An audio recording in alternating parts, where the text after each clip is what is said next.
Vamos ouvir agora uma das crônicas de Cecília Meirelles, que se encontra no livro Crônicas do Rio.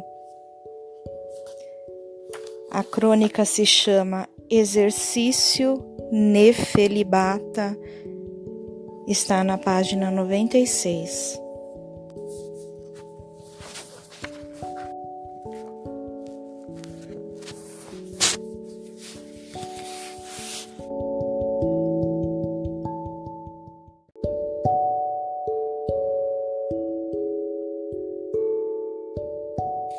O rio começa a perder um dos maiores encantos que a terra oferece à existência humana, a contemplação das nuvens. À medida que sobem, os arranha-céus não deixam os céus apenas arranhados, deixam-nos verdadeiramente destruídos no que eles possuem de mais belo que o sol e a lua, que as estrelas e os planetas, as nuvens. Porque o sol e a lua e as estrelas e os planetas são uma beleza que os olhos humanos, em sua proeza natural, sem o recurso das lentes que revelam incêndios, crateras, auréolas existentes nesses longínquos mundos, encontram semelhantes todos os dias, mas as nuvens nunca se parecem consigo mesmas 2 minutos seguidos. Sua fluidez, sua inconstância, sua fragilidade, sua graça disponível têm poder de transportar nosso pensamento ao lirismo e à meditação. E o homem de boa fé que olha para o céu sem pressa pode considerar-se dono de toda a sabedoria permitida a um vidente. Quando em criança, eu estudava mitologia. Tinha longas cismas diante do céu. Para mim, os deuses haviam sido inventados por sugestões das nuvens.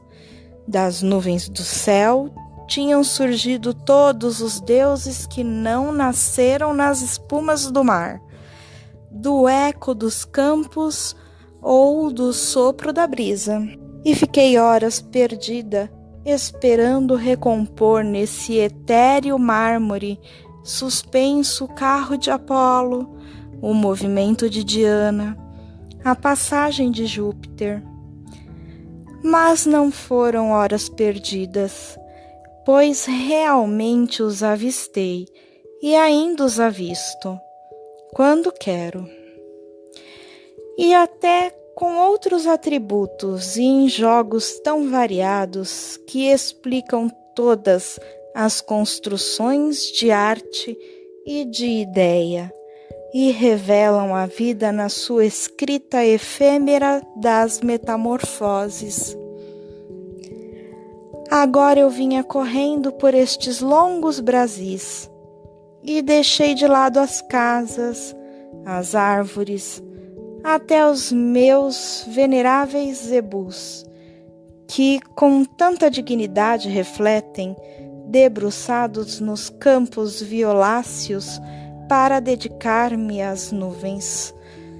Pela altura do quilômetro 47, na estrada Rio-São Paulo, há uma formação de nuvens que me arrebata todas as vezes que ali chego. Num céu macio, redondo como um chapéu, azul como os miosóstis, despontam pluminhas brancas, e eu penso num parque onde via as crianças correrem atrás dos patos. Os patos corriam, grasnando, e metiam-se no lago, mas deixavam perdidas pela relva algumas penas. Mas aqui no céu, as pluminhas não ficam abandonadas tristemente, como alvuras mortas, aquele que há pouco flutuava pequena, sozinha e parecendo tão sem destino, desenvolveu-se, parou, concentrou-se, foi modelando não sei que propósito e de repente me apareceu transformada em leãozinho cintilante, de braços cruzados, mirando cá embaixo a nossa vagarosa humanidade existir. E os seus olhos se alagavam. Os seus olhos eram como se latão em fogo. E a sua patinha? Frouxa como uma luva de tricô, se dilatava também e se dividia, mostrando as garras. A sua face ia ficando ameaçadora e a juba se encrespava em cabeleira assíria. E eu pensava, ele agora me dirá qualquer coisa sobre o mundo e o seu fim. Afinal, ouvirei também algum segredo, como ouvia Ezequiel e como se viu no Apocalipse. Mas não tive tamanha sorte. O leãozinho murchou, deixou um pedaço de si para cada lado, estava desgostoso de ser inteiro, desgostoso de ter aquela forma, transformou-se num cardume de peixinhos brancos que foram correndo de um lado e de outro da estrada, numa grande maratona, e que, como eram muitos e todos estivessem de combinação, ludibriavam o nosso automóvel, tal qual o jabuti da fábula que apostou corrida com o veado.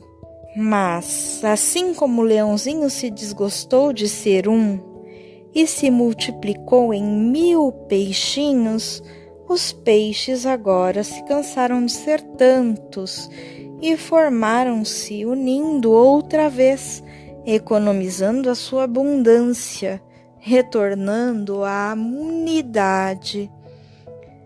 E era como um brinquedo de imagens, a representação do Criador com suas criaturas, de Deus dividido e recuperado, e partia o regresso do filho pródigo. Deu-se, porém, o inesperado, como acontece com as nuvens. Deu-se o inaudito.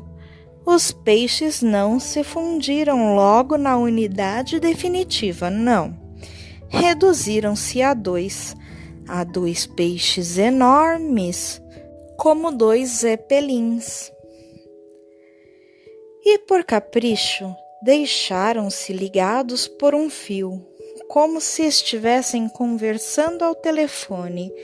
Se um pobre pintor desenhar 2 peixes dessa maneira, cai-lhe em cima a gente que pensa pertencer ao partido da natureza, para acusá-lo de abuso visual. Pois aqui deixo o meu testemunho que, a caminho de São Paulo, encontrei 2 peixes brancos entretidos nessa conversa.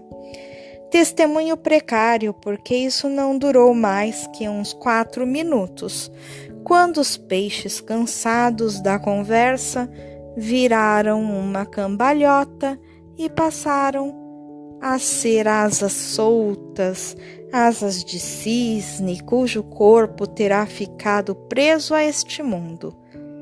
E assim, à procura de seu corpo foram seguindo, vagarosas, melancólicas, e assim ficaram para trás, na sua nostalgia. Mas havia para diante uma assembleia de nuvens, grandes nuvens sentadas, com trajos gregos, com trajos romanos, Como não tinham cabeça nem braços, só o enrolamento e o desdobramento de suas pregas me revelaram suas expressões. Eram as últimas formas clássicas reunidas no alto de uma paisagem deserta, congregadas para salvar as conquistas do antigo. Deste caos contemporâneo, como podemos fazê-los de mãos e face mutiladas?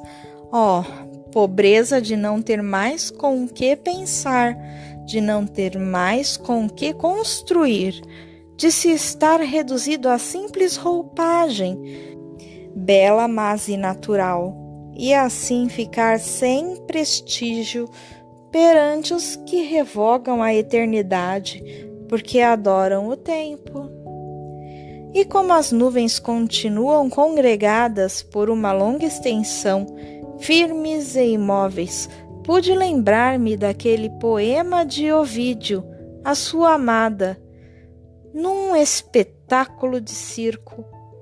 Na verdade, fui vendo por muito tempo a perna da romana desenhada em sua túnica e o manto do poeta protegendo-lhe a face e o penteado.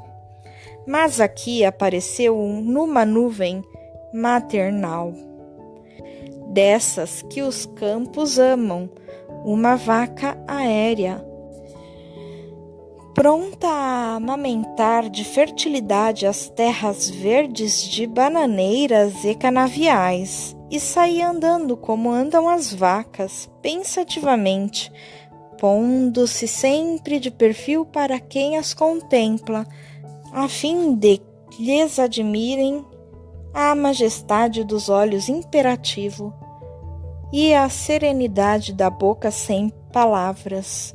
E então lembrei-me de um poema hindu que se chama A Nuvem Mensageira.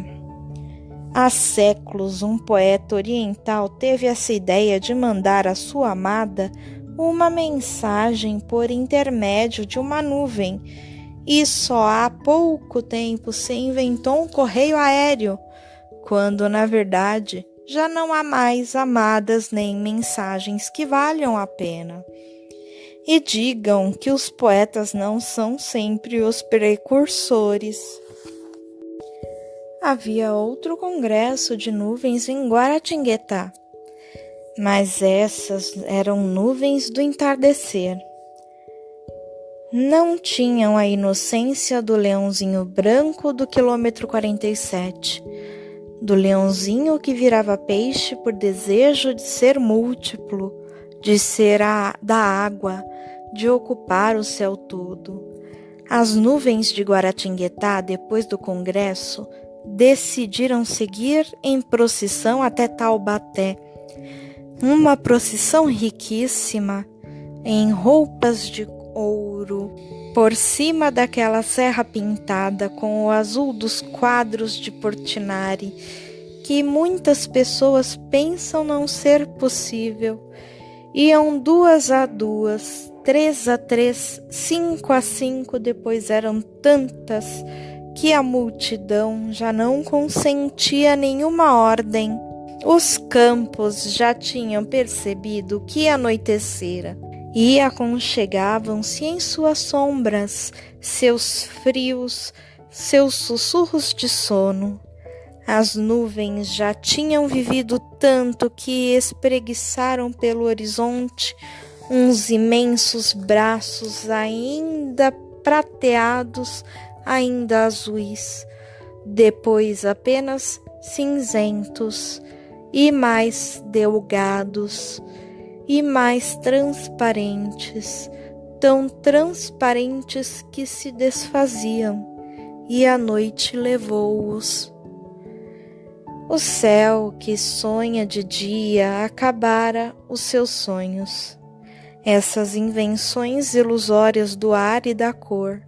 De noite, quando os homens dormem, é que o céu está acordado, mirando-os todos, na verdade, sem defesa do seu sono e dos seus sonhos. É assim.